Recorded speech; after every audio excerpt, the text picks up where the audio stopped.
Imam Abu Hanifah rahimahullah ta'ala buat pengajian di rumah. Ini pun saya syorkan jugalah kepada kawan-kawan, adakan juga pengajian di rumah. Sama ada panggil ustaz main mengajar atau boleh mengajar sendiri. Husnah pandai Quran, rugi tak mengajar di rumah. Kena buat. Sebab jadikan rumah kita sebagai tempat pengajian ilmu. Mengajar. Bagi sunnah. Kalau tidak pun orang kata apa, tapi memanglah sunnah Nabi lah kan. Tapi andai orang tak mau kata pun, inilah cara hidup salafus soleh. Orang-orang soleh dulu, rumah mesti ada pengajian. Buat pengajian. Okey. Boleh mula dengan keluarga kita, baca kitab dulu, hidupkan suasana pengajian. Jadi Imam Abu Hanifah mengajak di rumah. Bilalah rumah mestilah ada jiran. Dan rumah dulu tak sama macam lah. Even had dinding tu pun bukannya ni kan, dia kalau kita ketuk boleh bunyi kan sebelahan. Ni tahun 2020, tahun 50 hijrah, 80 hijrah, dinding dia kalau orang sebelah bercakap, orang belah sini mesti dengar. Jadi bayangkan macam mana Imam Abu Hanifah buat kelah, orang sebelah tengah menyanyi, jiran sebelah dia suka menyanyi, main gambus, ding ding ding ding ding ding ding ding ding ding ding ding ding ding ding ding ding ding. Lepas tu menyanyi pula, saya orang yang terkenal dan orang yang hebat, tetapi kampung ini tak kenal saya. Mereka buat tak tahu dekat saya. Dia menyanyi lagu tu tiap-tiap malam. Jadi anak murid Imam Abu Hanifah geram. Dia kata, Tuan Guru, macam mana kita mau mengaji ilmu Allah tetapi jiran sebelah Tuan Guru menyanyi lagu? Maknanya macam melalak lah kita kata, menyanyi. Kita sedang mengaji ilmu Allah. Apa kata Imam Abu Hanifah? Tengok, dia ulama. Dia kata apa?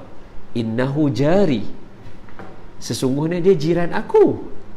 Aku tak boleh melukai dia, aku tak boleh hina dia. Innahu jari, dia jiran aku. Nampak? Sebab apa? Sebab lebih daripada satu, lebih daripada dua hadis Nabi berkaitan dengan sayang jiran. Dan sayang jiran tu pula berkait dengan iman. Sebab tu kadang-kadang hari ni kita rasa iman kita macam ada goyang dia. Sebab even dengan jiran kita pun kita tak cantik hubungan dia. Apatah lagi kalau jiran yang buat jahat kat kita. Apatah lagi kalau ada kucing jiran main berak rumah kita. Hak tu memang panas hangat hati. Atau macam mana? Tak boleh. Innahu jari. Kita marah dekat kucing main berak rumah kita bukan pada pengajian kita, hanya kepada tanah kita. Tu pun bukan milik kita, dia milik Allah. Kita hanya yang tu je kita sakit hati. Ini pengajian kerana Allah, mengaji kitab Allah, tauhid kepada Allah, Quran Allah. Orang menyanyi sebelah, deng deng deng deng deng deng deng, saya orang hebat, orang kampung ni tak kenal saya. Okey, nyanyi. Lepas tu Imam Abu Hanifah, anak murid, biasalah murid-murid kan, dia murid baru nak jadi murid mesti tunjuk alim sikit lah. Tok guru tak kata apa, anak murid lebih-lebih. Standard, itu standard semua zaman. Tok Syekh tak kata apa pun, anak murid bergaduh sakahan. Itu standard. Dia kata innahu jari, itu jiran aku. Jadi dia tiap malam, sehinggalah satu malam tak dengar bunyi nyanyi, tak dengar bunyi nyanyi. Imam Abu Hanifah kata, mana jiran aku yang nyanyi ya? Hari ni tak dengar. Anak murid dia seorang kata, tadi petang dia bergaduh dengan pihak berkuasa. Barangkali mungkinlah, biasalah orang yang macam ni kita pun tahu. Kalau kita tengok manusia ni, dia punya rentak dia sama. Allah buat lebih kurang. Kalau orang macam ni perangai dia macam ni juga dia akan ada tak senang hati dengan orang. Dia gaduh-gaduh adalah dia tak puas hati dengan pihak berkuasa. Gaduh-gaduh, tangkap pun masuk lokap. Imam Abu Hanifah segera berhenti kuliah dia sekarang. Bangun dia pergi jumpa gubernur. Malam hari pergi jumpa gubernur. Berhenti kuliah, pergi jumpa gubernur. Sampai dekat pintu, Assalamualaikum. Waalaikumsalam. Pak Gad. Siapa? Imam Abu Hanifah. Imam Abu Hanifah. Terkejut Pak Gad. Sebab kalau siapa tahu Imam Abu Hanifah, Bila dia tahu Abu Hanifah ketuk pintu, orang terkejut. Memang orang yang mengenali Abu Hanifah memang tahu, memang semua orang akan terkejut. Sebab apa? Imam Abu Hanifah gubernur hantar surat suruh mai jumpa pun tak mai. Tiba-tiba mai ketuk pintu Abu Hanifah. Pak agak terkejut. Hai, Imam Abu Hanifah buat apa kat sini? Dia kata, tadi siang saya punya ni ada bergaduh dengan gubernur, saya nak jumpa dengan gubernur. Dia kata, gubernur mungkin dia tak tidur lagi, cuba tanya dia. Sebab tengah mengaji. Waktu mengaji mungkin Aisyah ada pukul 9, 10 tak tidur lagi. Masuk dia. Pak Gad tu masuk, ketuk pintu gubernur. Assalamualaikum. Salam gubernur. Kenapa malam-malam ni? Imam Abu Hanifah di pintu. Imam Abu Hanifah, gubernur pun bangun.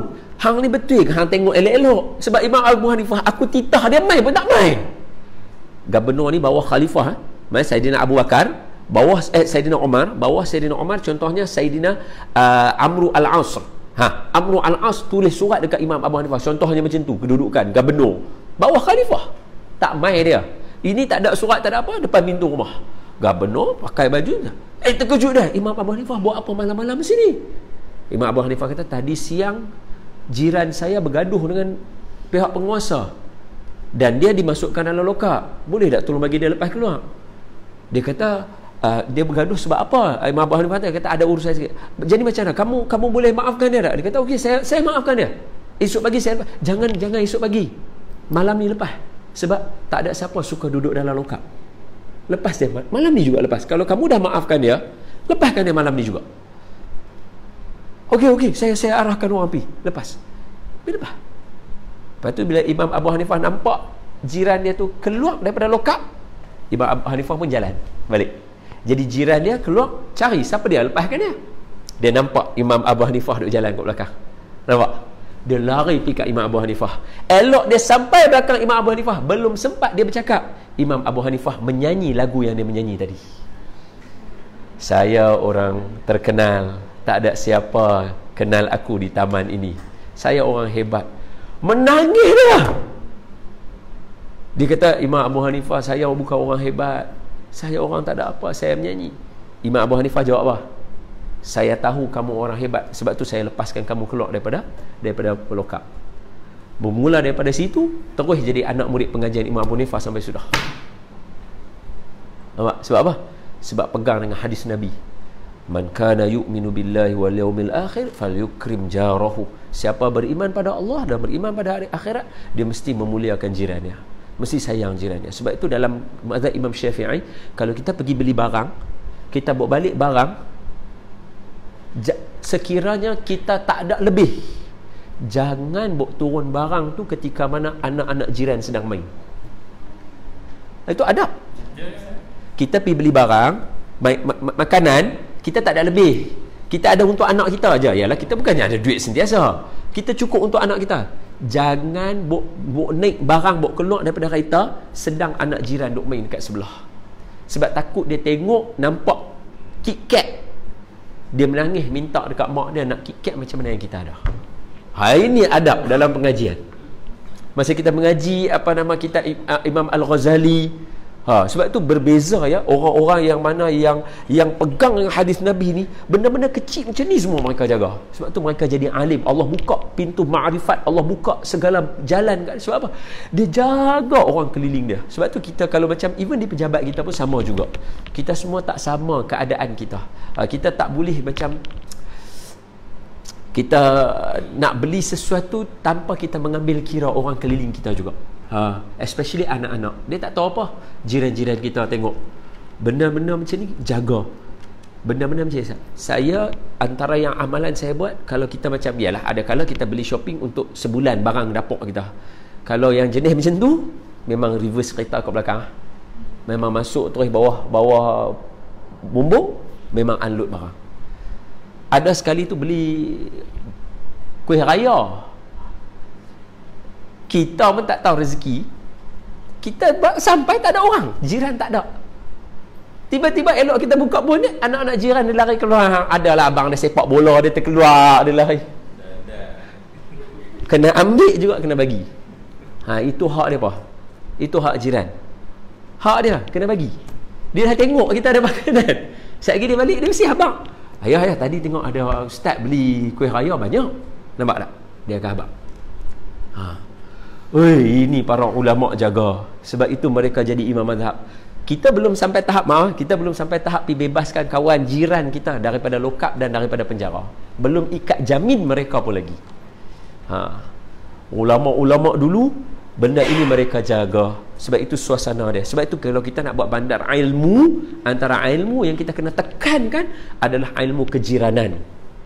Kena jaga, kena ambil hati, kena pesan ke anak-anak macam mana nak dengan jiran. Tak boleh kita ada, awak ada.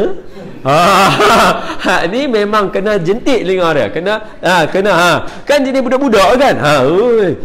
Kalau kita tak mau jentik telinga dia atau tak ni pun panggil dia, bagi tahu. Tadi abang kata abang ada apa? Abang ada ni, jiran tak ada. Okey, sekarang abang pergi ambil abang punya, pergi bagi dekat jiran.